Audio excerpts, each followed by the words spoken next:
Seja bem-vindo ao podcast Endocrino Papers. Aqui discutimos tudo sobre endocrinologia. Eu sou Ícaro Sampaio. Eu sou Luciano Albuquerque. Eu sou Eric Trovão. E o tema de hoje é: minha paciente com hipotireoidismo engravidou, e agora?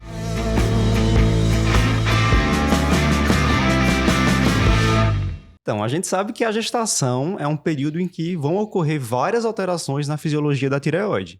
E isso muda a forma como a gente trata, como a gente acompanha uma paciente grávida com hipotireoidismo.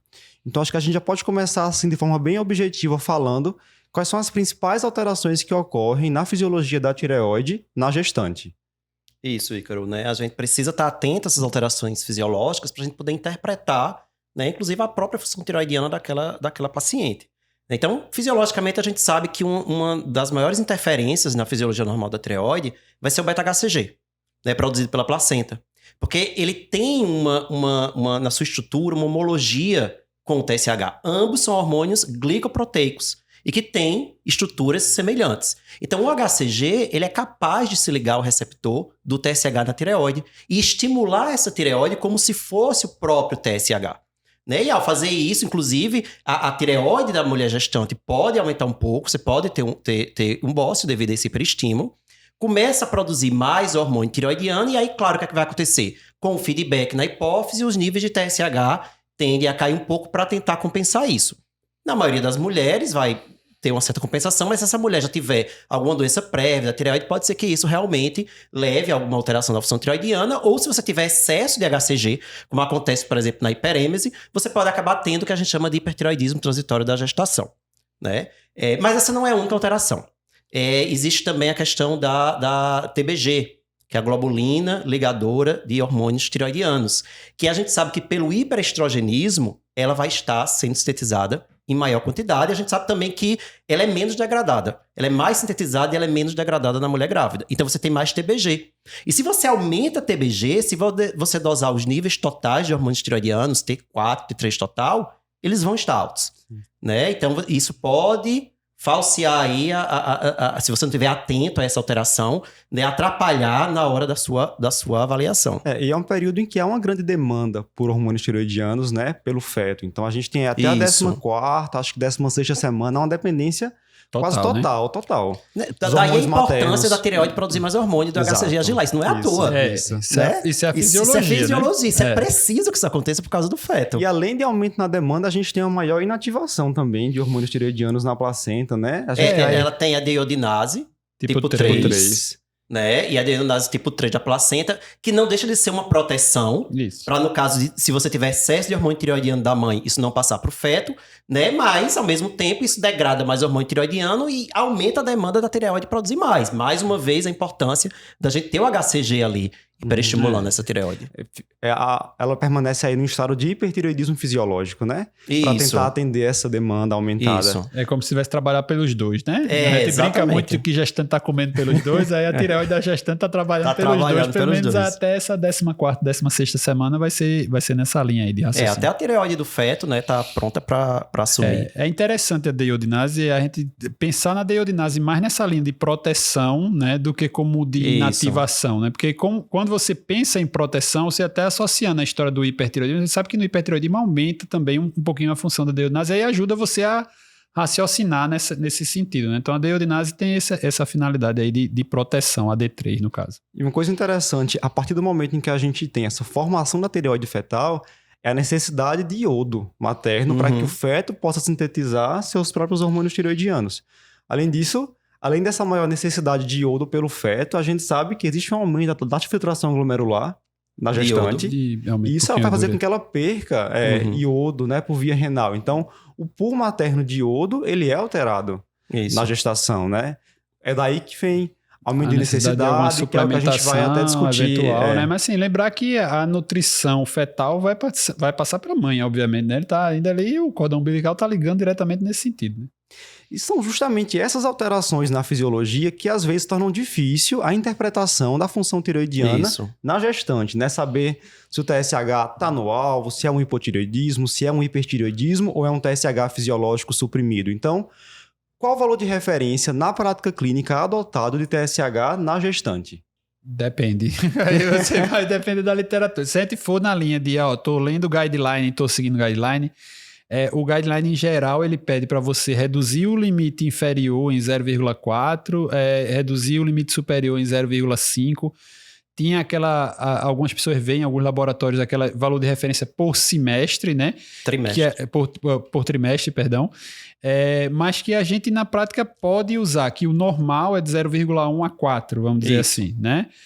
Isso vai depender dessa condição da frase que você colocou na entrada, né? Se a paciente já tem hipotireoidismo prévio e engravidou, está planejando engravidar, a gente coloca que existe um alvo de 0,1 a 2,5. Então, assim, a gente recomenda que se a mulher tem hipotireoidismo e está tratando, que ela engravide com o TSH nessa faixa, né? E não com o TSH de 3 e pouco. Não que seja proibitivo, eu vou ter algum problema por causa disso. Não, é só um alvo que ali já está, vamos dizer assim, compensando essa necessidade imediata do começo e que talvez você demore um pouco para ir no seu médico e tal. Então, se você tem hipotireoidismo, o ideal é essa faixa um pouquinho mais restrita. Se você não tem hipotireoidismo, se é uma mulher eutiroideia, não tem nenhuma outra alteração prévia, aí, por essa adaptação, o TSH, a faixa de normalidade ficaria de 0,1 a 4, né? Fica fácil a gente entender o motivo dessa queda, né? Porque vamos pensar que, pelo que o Cristiano falou, estou baixando 0,4 do limite inferior e 0,5 superior. Então, considerando o TSH normal de 0,5 a 4,5, eu iria, então, na gestante, ter 0,1 a 4. Né? E é fácil a gente entender quando a gente entende o que a gente acabou de falar da fisiologia. Você tem um estado em que você, por excesso de ação do HCG na tireoide, você tem um feedback negativo e o TSH cai. Então é normal o nível de TSH ser mais baixo. Agora, o ideal, assim, até a diretriz da ATA coloca, é que o ideal é que cada serviço, cada centro tivesse os seus valores de referência normais para aquela população. Mas a gente sabe que isso não vai ser a realidade da maioria dos lugares, e aí a gente realmente vai ter que usar um valor, né, como esse, assim, em geral, o empírico, de 0,1 a 4.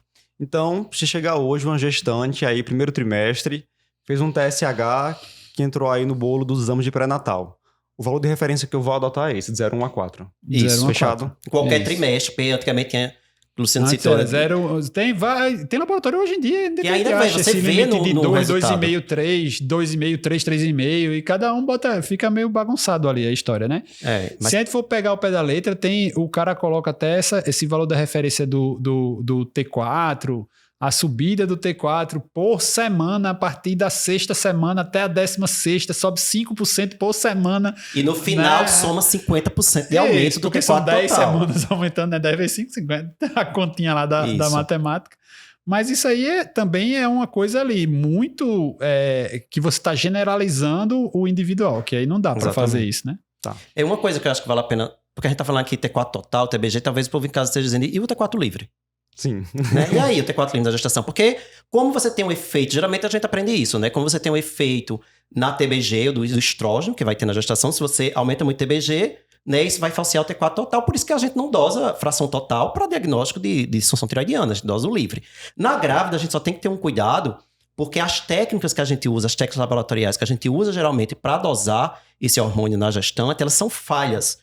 Né? Um dos motivos disso é a hemodiluição que ocorre na gestação. Então, isso atrapalha as técnicas laboratoriais. Tanto que o ideal seria você usar uma técnica como cromatografia líquida ou diálise de equilíbrio, né? Que não é técnica assim, disponível em qualquer local. Então, a gente também tem que ter cuidado na hora de interpretar o T4 livre, porque às vezes ele realmente não reflete o que realmente está acontecendo. T4 livre que a gente usa, então, na gestante, ele não é 100% confiável. Né?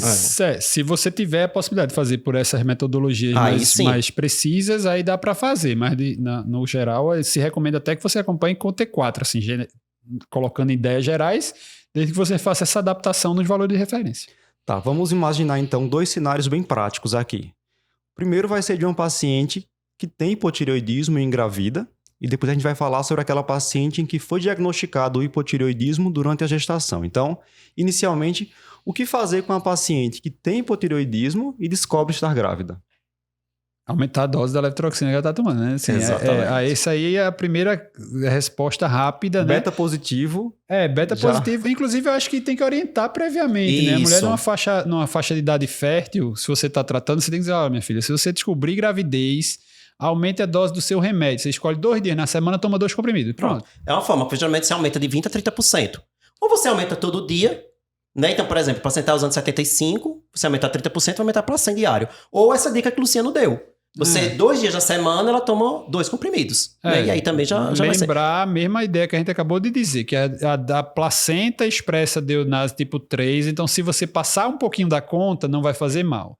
Isso. A própria gestante vai ter a deonase dela, que também vai ter esse efeito protetor. Isso é uma das justificativas da gente tratar hipotireoidismo com levotiroxina, com T4 e não com T3, porque você tem um mecanismo ali ainda de controle e proteção. Se estiver faltando, ativa um pouquinho mais, se estiver sobrando, inativa um pouquinho mais, que acaba compensando alguma falha ali, algum excesso que você possa estar fazendo. Então não tenha receio de você orientar que tem naqueles dias que você usar um comprimido a mais, enquanto obviamente não volta no endocrinologista, né? Que aí você vai fazer o ajuste que você achar mas necessário. É importante isso que você falou, Luciano, de orientar a paciente antes, porque às vezes ela engravidou. Isso. Né? Aí vai ligar para o consultório da gente, só tem vaga daqui a um mês. Ela perdeu tempo. E o né? diagnóstico da gestação em si, porque veja, a não ser que ela esteja planejando muito, mas se ela não está planejando, pode ter algum sangramentozinho mais ou menos ali da história da anidação. Esse mês veio um pouquinho menos, mas não estava ali pensando nisso. Quando ela vai dar o diagnóstico, ela está com 6 semanas de atraso, ou 6 semanas, 8 semanas de atraso, né, da última menstruação, 6 semanas de gestação efetiva, né, da data da fecundação da história. Então, você vai dar diagnóstico de gravidez com 8 semanas de gestação, e se a gente disse que o primeiro trimestre é o principal, exatamente. Então já quase pulou o primeiro trimestre. E por que aumentar? Aquela velha história que a gente já falou, a demanda está mais alta, tem um embrião ali se formando. E numa fase crítica, que é a fase da embriogênese, você precisa sim ter hormônio tiroidiano suficiente para a mãe e para o feto. O embrião, né? Nesse caso. De novo, quem tem hipotireoidismo, que monitore, que tente manter essa faixa um pouquinho mais estreita nessa fase de idade fértil, né? Não ficar ali, meu TSH deu 3, tudo bem, deixa a mesma dose. Então, se está em idade fértil, talvez dá uma intensificadazinha ali com cuidado para tentar manter nessa faixa mais abaixo de 2,5, né? Do ideal aí. Então, a paciente engravidou, ajusta a dose em 30% ou aumento aí 2 comprimidos por semana. Lembrar de fazer essa função tiroidiana, né? Esse TSH a curtos intervalos de tempo, geralmente a cada 6 semanas, buscando um alvo de TSH abaixo de 2,5. É o ideal para essa paciente, né? Exatamente. E aí você controla bem para evitar todos os desfechos que a gente sabe que está associado a um hipotireoidismo descontrolado, né? Tanto desfechos maternos como desfechos fetais. Tá, vamos imaginar agora o outro cenário. Diagnostiquei o hipotireoidismo franco na gestação. Como tratar essa paciente? Que até então, tireoideia, e aí tá grávida, veio com um exame de função tireoidiana, tá lá. TSH alto, T4 livre baixo. TSH maior que 10, né? Pra gente facilitar aqui, pra não entrar no tema do próximo. Considerar que é uma mulher ígida, né? Assim, se for uma mulher ígida, sem nenhuma comorbidade, tá ali jovem, obviamente que tá em idade fértil, então a gente não tem que ter aquela ideia de uma progressão tão lenta de dose, né? Não precisa ficar ali, começar com 25 e ir aumentando devagarzinho a dose. Você pode começar já uma dose terapêutica ali, né? A gente lembra que a dose terapêutica do hipotireoidismo, de forma geral, é 1,6 micrograma por quilo dia numa paciente não gestante. Se você vai ter que aumentar 30%, vai para a próxima aí 2 microgramas quilo dia.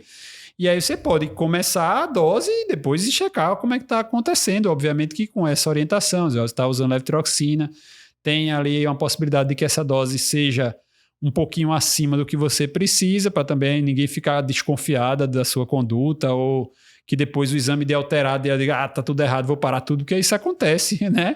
Acontece. Aí acho que a gente tem que ter esse papo, explicar um pouquinho como é que o negócio funciona para não ter nenhum tipo de surpresa depois, né? Mas assim, em linhas gerais, você pode começar ali 1,6 a 2 microgramas por quilo dia, sem medo de ser feliz. Qualquer apresentação, tá, minha gente? Isso hipotireoidismo, como a gente colocou aqui no começo da história, hipotireoidismo franco. Hipotireoidismo franco é TSH elevado, T4 fora da faixa abaixo, né? Então, assim, não é subclínico, tá? Assim, então, o franco a gente já entra com tratamento valendo. E não há nenhum risco do tratamento com levotiroxina para o feto. Isso. Eu já vi médicos suspender levotiroxina. O risco para o feto é o hipotireoidismo franco. Isso. Aí é bem perigoso. E o segmento vai ser o mesmo, né? Então, começou essa dose mais alta de levotiroxina, TSH a cada 6 semanas, com alvo aí menor que 2,5. E lembrar, assim, se for, sei lá, o paciente tá muito descompensado, mas é difícil, né? Porque se ela tiver muito descompensada, ela nem engravida, né? Mas assim, Exatamente. se ela tiver, assim, um pouquinho mais fora da faixa, lembrar que o T4 vai responder mais rápido, embora como tem essa interação do HCG com o TSH, você pode acabar conseguindo responder rápido, mas sempre checar junto, né? Chegar a T4 junto para estar acompanhando aí de perto. Como o Luciano destacou bem agora, a gente está falando aqui da paciente com hipotireoidismo franco, né? Aquela que tem o TSH alto, T4 livre e baixo. Se for hipotireoidismo subclínico... Aí é fuzuê. Fica aquela dúvida, né? Toda gestante com hipotireoidismo subclínico precisa ser tratada? Até definir hipotireoidismo subclínico na gestante é uma confusão, dá uma confusãozinha para algumas pessoas, né? Porque a gente fala, o normal é 2,5, então entre 2,5 e 4, e aí? Ou 2,5 e 4,5, é subclínico, não é subclínico? Posso dizer que posso dizer que não é. Óbvio, primeira informação básica, hipotireoidismo subclínico é quando o T4, T3, os hormônios efetivos estão dentro da faixa normal e o TSH está fora, né? Então, o hipossubclínico, o TSH está acima do normal, né? Se o TSH está acima de 10, a gente não tem nenhuma dúvida, porque esse aí é um hipotireoidismo subclínico, pré-clínico e que trata em qualquer situação, grávida, não grávida, todo mundo vai tratar. Qualquer pessoa com TSH acima de 10 tem que tratar. Isso, Aí, se o TSH tiver nessa faixa do subclínico, vamos dizer assim, grau 1, entre o limite superior da normalidade e 10, vamos dizer, entre 4 e 10, em geral, o pessoal recomenda tratamento, né? Porque você estaria numa faixa ali perigosa, intermediária, e que pode ser que isso esteja subindo. E se você disser, do diagnóstico, teoricamente, no primeiro trimestre, o TSH cai. Se ele está acima, é porque ele estaria mais acima ainda, né? Assim, é um falso baixo, vamos dizer assim. Já está alto, mas mesmo numa situação onde estaria mais baixo ainda, né?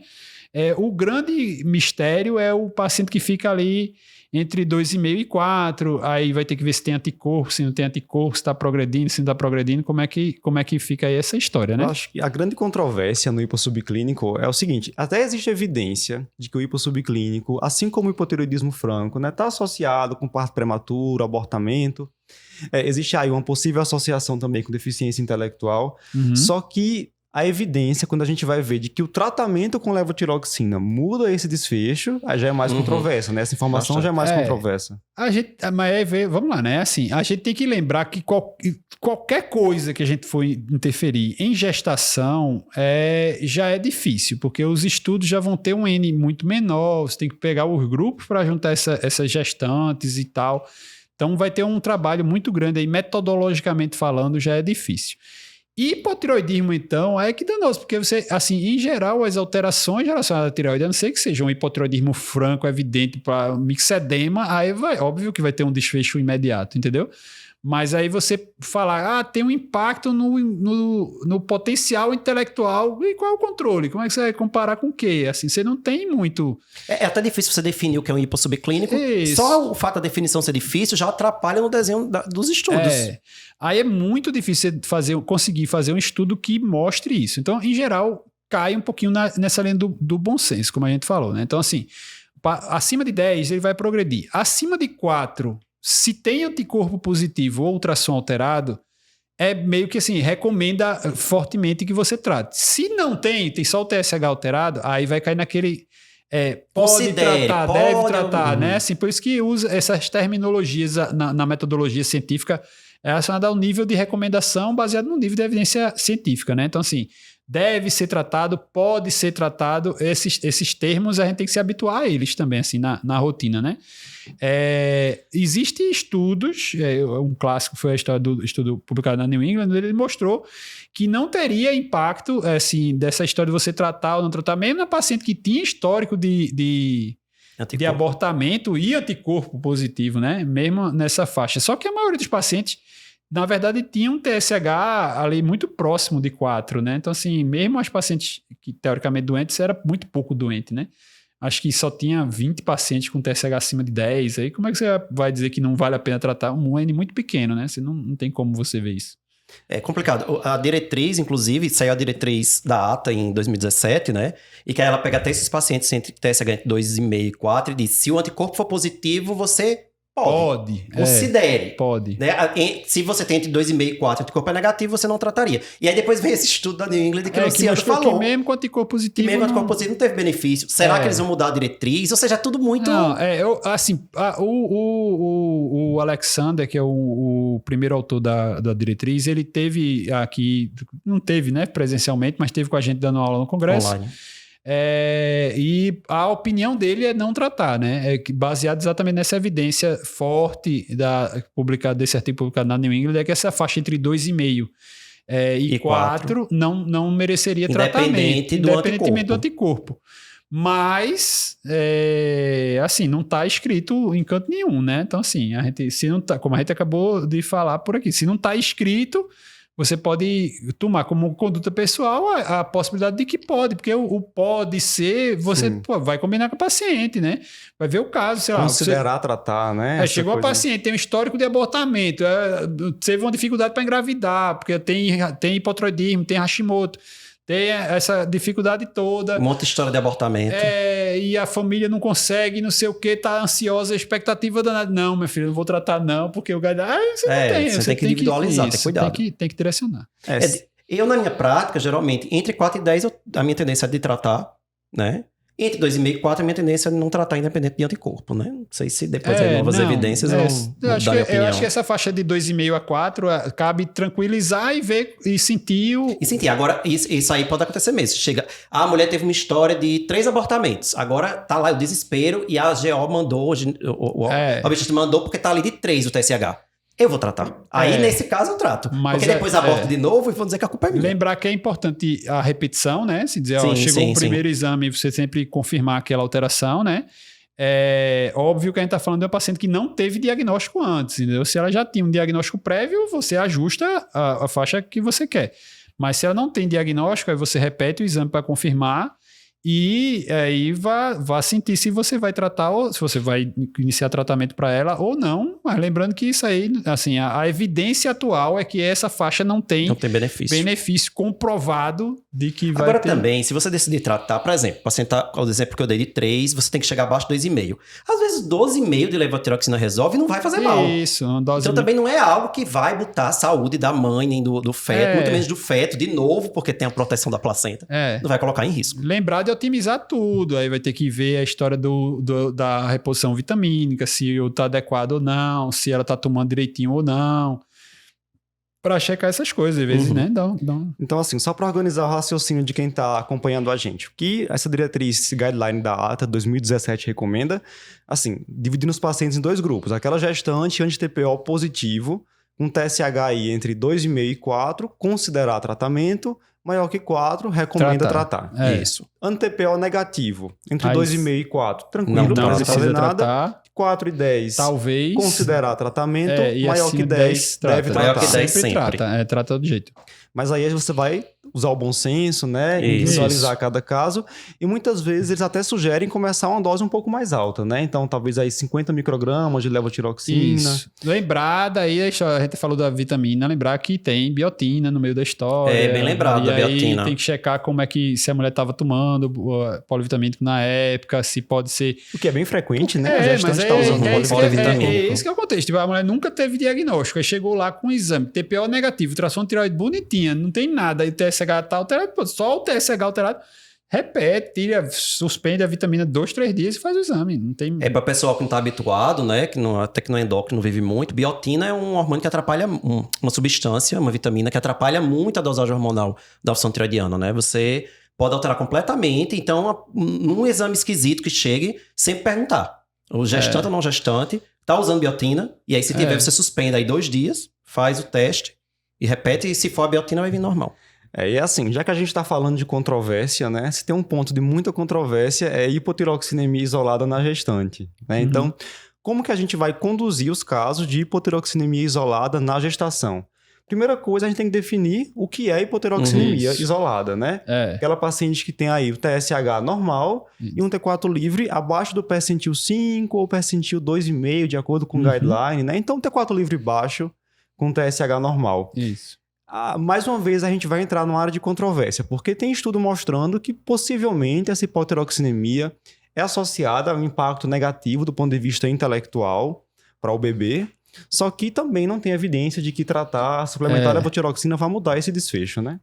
Porque justamente essa história de função cognitiva da criança aos 8 anos, como avaliar isso, qual o controle, como foi, como não foi, isso é muito difícil, difícil, né?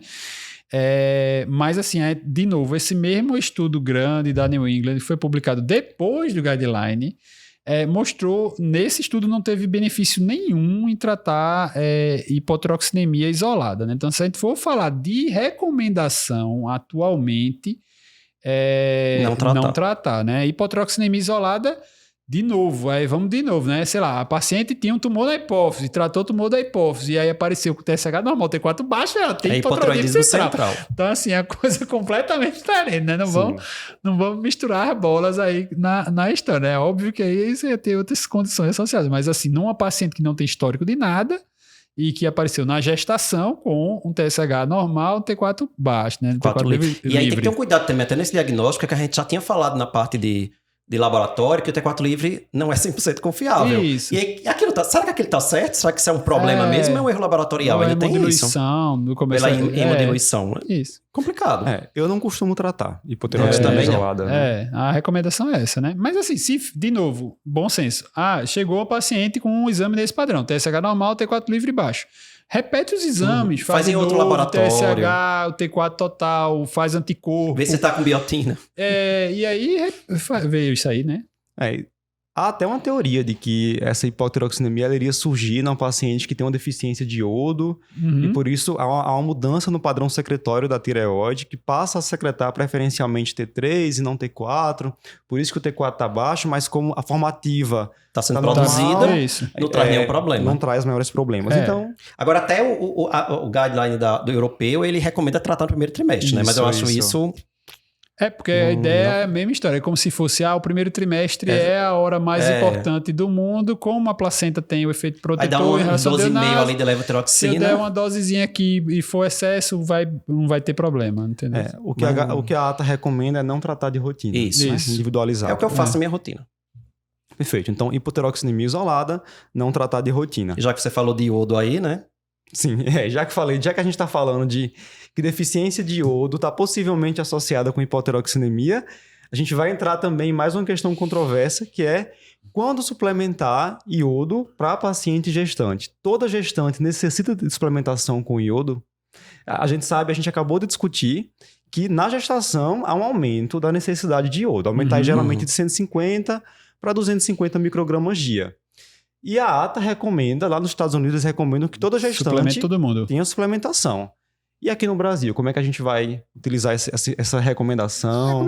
A recomendação em geral é suplementar, mas aí a gente tem que lembrar da ideia, não é assim, então vai ter que ter aqui uma Lugol aqui. Vai fazer Lugol para toda grávida, imagina aí. Não é muito essa linha de raciocínio. A gente pelos estudos, de novo, aí quando a gente fala de iodo, a gente lembra da história da iodúria, né?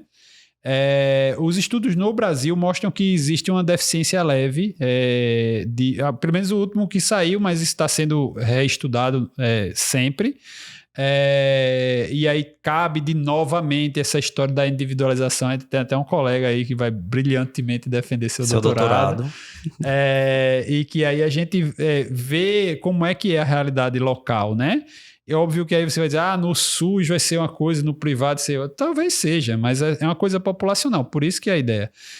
Em geral, todos esses suplementos polivitamínicos de gestação têm ali em torno de 150 microgramas de iodo na composição dele. Você pode olhar lá na tabelinha. E a ingestão padrão brasileira, como a gente tem dieta, a suplementação, né? O sal de cozinha normal é iodado, né? Aí, obviamente, que vai entrar de novo sal do Himalaia, sal da Fosa, de sei que, não vai ter talvez algum problema, mas o sal normal tem ali uma quantidade que garante um aporte mínimo de 100 microgramas a dia. Então, um comprimido a dose lá do seu suplemento vitamínico vai ser suficiente para essa questão da Que seria iodura. quanto, Luciano? A recomendação 250 Isso. microgramas, aí você somando aí os 150 da vitamina com pelo menos 100, 125 às vezes da dieta, você vai chegar nisso fácil, né?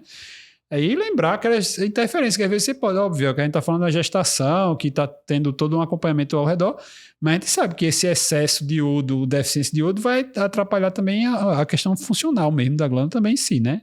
A gente sabe que está eliminando mais a história renal que a gente já conversou aqui. E só lembrando que, apesar da iodura ser recomendada assim, ser utilizada nos estudos para avaliação do status iódico da paciente, não é recomendada de forma individual. Isso. É para estudos populacionais. Isso. Então assim, Não vai sair pedindo iodúria. Não vai, minha gente. Não é para pedir iodúria para os seus pacientes. Até porque não varia, você tem que fazer a padronização de dosagem em relação à dieta e tudo, então assim, isso vai ter algumas interferências aí. Então a recomendação é populacional e se você detectar que a paciente naquele dia teve, você vai ter que ver se absorveu, se não absorveu, se o comprimido que ela está usando está correto ou não. Tem uma série de interferências. Mas de uma forma geral, é bom esclarecer pessoal que não é para ficar fazendo reposição. Vou fazer Lugol aqui para minha paciente. Até porque tem um nível máximo também. Isso. Né? Não deve ultrapassar 500 microgramas por dia de iodo. Então a gente tem que ter esse cuidado com a toxicidade também. Para a toxicidade do iodo, de forma geral, tem em relação à própria tireoide, né? Pode acabar bloqueando. Né? Aí vai bloquear e vai ser pior. Perfeito. Então, acho que nós trouxemos aqui de forma prática, né, as principais informações sobre a abordagem do hipotireoidismo prévio durante a gestação ou daqueles casos de hipotireoidismo que são diagnosticados durante a gestação. Se você está acompanhando a gente aí pelo Spotify, coloca sua avaliação, 5 estrelas. Se está assistindo pelo YouTube, deixa seu comentário. E não esquece de acompanhar, seguir a gente lá no Instagram, Endócrino Papers. Até a próxima. Tchau, tchau. Tchau, pessoal.